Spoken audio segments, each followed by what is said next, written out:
Showtime. Okay guys, welcome back. My name is Kix. You're joining me for the STPL. We're currently watching BuLL versus mSj. BuLL just took themselves up 1-0 with a great game by Flymeo. But that's going to lead us in to our second game, which should hopefully be a little less weird. Although I say that, when you see the map, you will understand that that is likely not going to happen. So let's head on into game 2 and let's see exactly what's going on. So let's actually have a look who we've got. Okay, so for BuLL team, this time we do have Raynor. Raynor, one of the strongest players on BuLL team from round 2. Back again with a win and a loss. He actually lost in the, I believe he lost in the ace match against mSj. So that's not a really, I mean, that's not an easy feat to actually accomplish. I mean, even getting to the ace match against White and then playing against someone like mSj, and he actually had a really cool game against him as well. So Raynor gonna be your Terran player for this game, and for mSj we're gonna have lamozerg. Now he's a little bit more of an unknown factor for me. I don't really know too much about his playstyle. Only seen one of his games so far, which he did win, but I'd be lying if I can remember the game. Obviously I cast a lot of games at the moment. There's 40 games, not 40, yeah, 40 games to cast maximum every single week of STPL now, so that's a lot of best of ones, 8 best of 5 series. Obviously they don't all go to 5 games. We've had a lot of ace matches recently, so let's have a look at what map they're going to be playing on. It's going to be on Plasma. Now Plasma, actually one of my favourite maps, which is why it's in the STPL. A 3-player map with lots of neutral eggs, blocking all the ground paths everywhere. Very, very strong for economic plays early on. Very good for drops as well, and extremely good for muteless builds. So let's not waste any more time. Let's head on into the game, and let's see who's going to win here between BuLL's Raynor and mSj's lamozerg.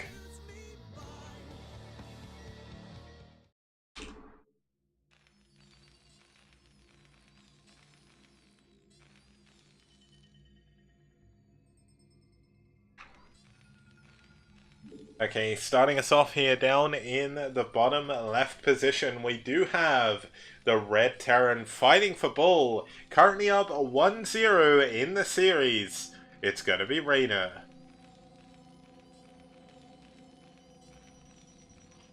Now his opponent spawning here in the purple as our Zerg player in the 3 o'clock position.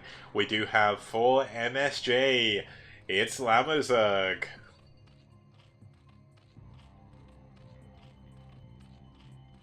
Now last game we did see the weirdest possible thing you'll ever see. We saw like a 12 hatch in a forward position against the Terran who went 2 racks, so the game went on a lot longer than I was expecting it to. We actually got to see Hive play out of the Zerg, even though they only had like 1 base economy, which is kind of insane, but Flymeo eventually did manage to take down his opponent there, Darkish. And that's going to lead us into this game. Now Raynor, a very, very strong player from round 2. lamozerg played well in his first game as well.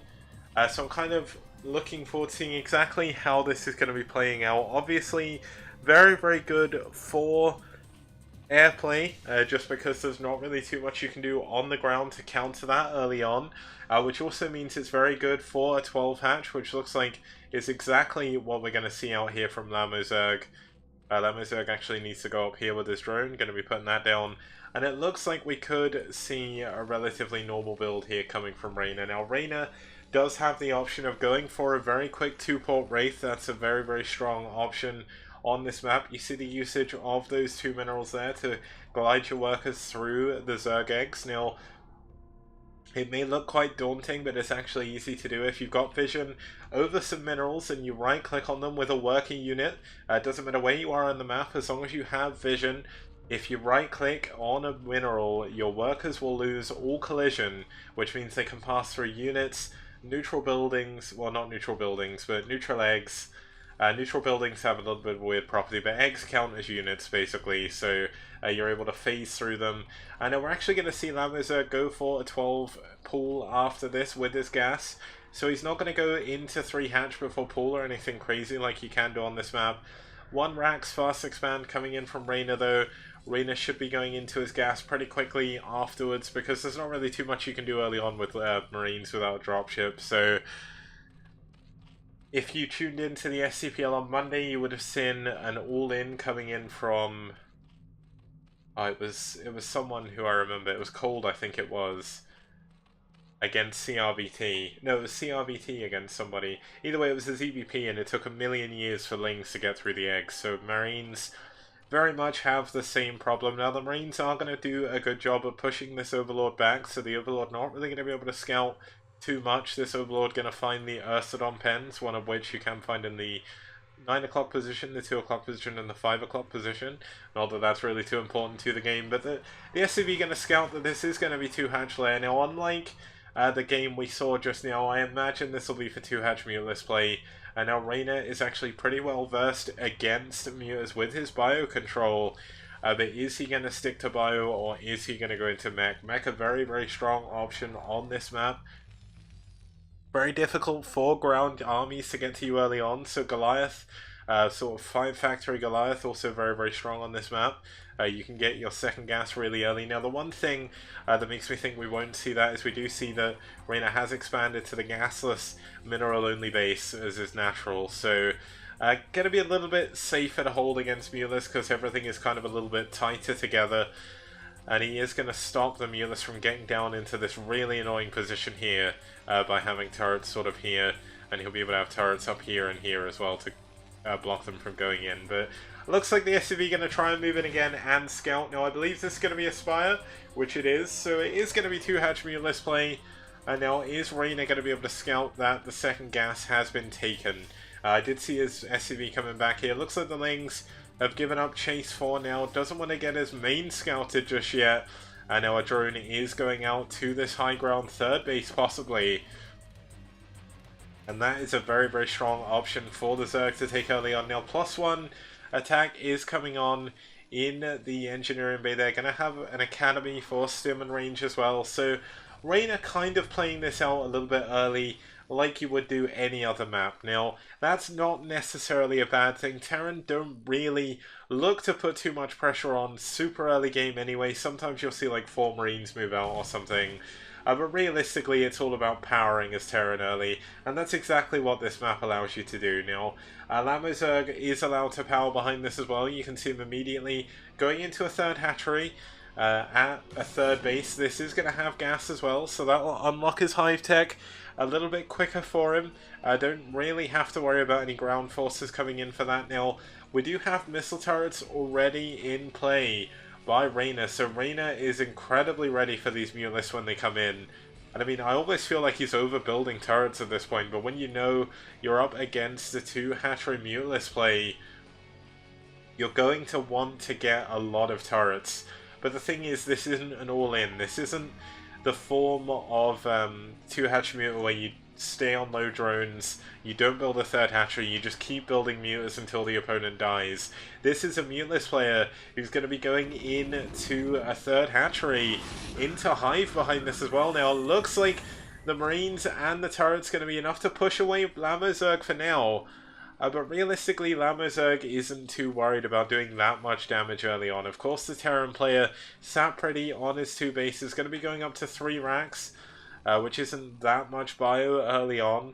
But without a starport, lamozerg knows that there's nothing that Raynor can really do about it. So he's got vision over nearly both of those eggs. He's going to have vision over these ones as well. And he knows when Raynor is going to come to attack, and this is why I think we're going to see a large swell of drones coming in here behind this.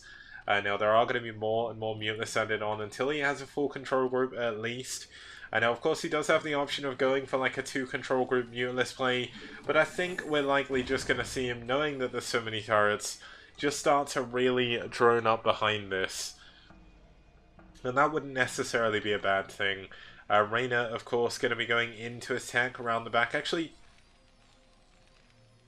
Okay, so he's building a command center back here. Now, the only thing I can think that's for is going to be a nuke silo. Are we going to see nukes this game? Why would you build a command center so far away from your expansion? I mean, of course you do want to keep it defended against Mulus, but he's got so many Marines. Oh, looks like the Overlord actually going to be taken down, and one of the Mulus go down as well. But this command center positioning is really puzzling me. We don't see any additional tech coming in. No +1 armor on this bio, which is something you really do need to get as soon as possible. Gonna see another supply depot coming in, so still no factory. So he is just going to be relying entirely on these 3 racks right now. Raynor going into another barracks now, and now we finally do see that factory coming in. And I guess he just wanted to keep his CC alive against the Muteless, maybe hiding it from them as well. Making sure that he doesn't need to worry about too much. Now going to force a stim out of Raynor is lamozerg as he pulls back up to the high ground with his Mulus. One of them incredibly damaged, so he does need to be careful with them. But you can see already that a lot of drones have been popping out of these hatcheries right now. The drone saturation actually doing really well. A Queen's Nest is complete right now. Hive on the way. Now actually you could do with a few more drones, but I mean he is just adding on more and more Muteless right now. Just trying to keep the Terran at bay for as long as humanly possible. Now interestingly, despite not having +1 armor, there wasn't enough Muteless there to one-shot the Marine. But this command center is going to be flying up to the top right, or top left even. And looks like the Mulus have been pushed away once again. One thing that I will like to point out about Raynor is his bio sort of zone control has actually been really, really good. This is something that I struggle with a lot. He's moving this Marine medic back and forth on this map. Looks like the command center could be in a little bit of trouble, but the Marines diving in at the last second there to try and help it out. Gonna land that. He's actually already built his gas now. This is his second gas for the game. Well, I say he's almost built it. The SCV got taken down, unfortunately for him. But we're going to see 2 stacks of Muteless now. One coming in from both directions. lamozerg trying to be a little bit cheeky here. Going to be going into Great Aspire. Guardian's actually very, very strong on this map. Going to be very strong against all the turrets. And the late tech here by Raynor. Now, I don't actually see a starport anywhere.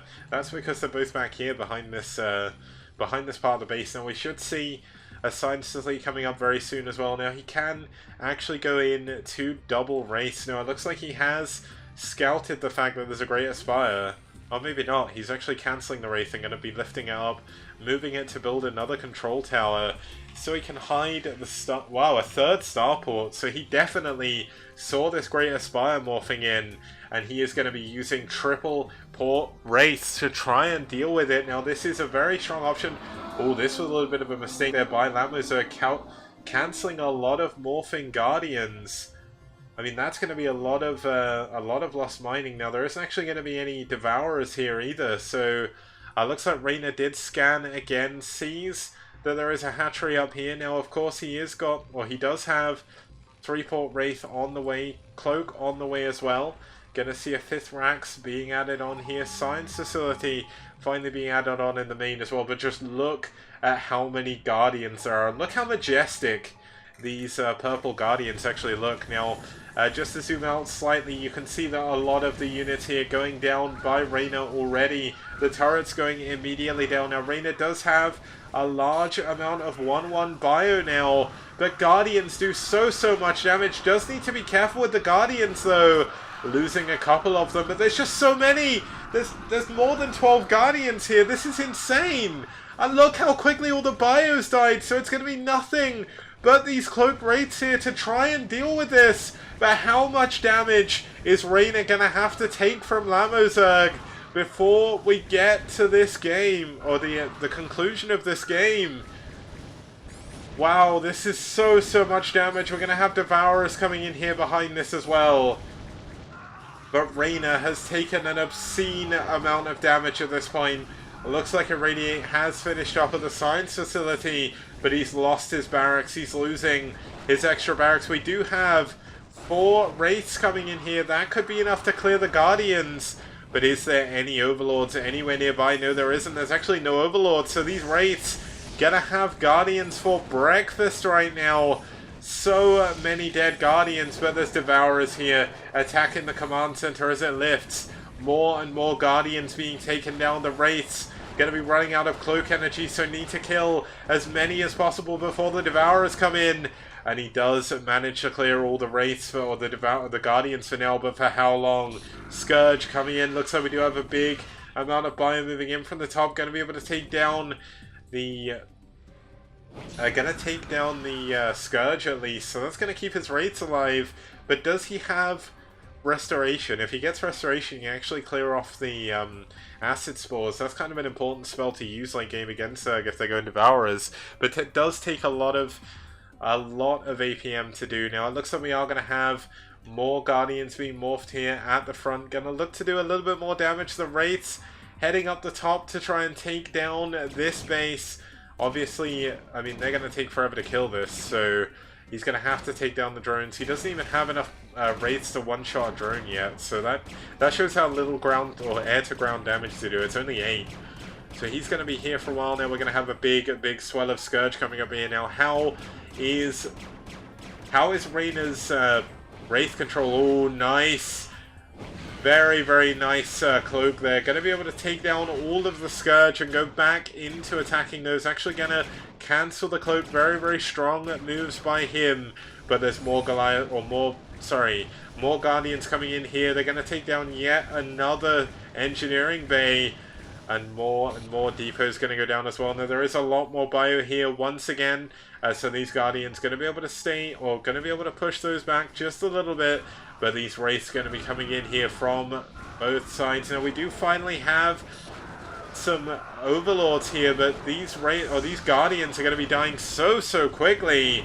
And look at how much damage these Wraiths are doing. Even against these +2 attack Devourers.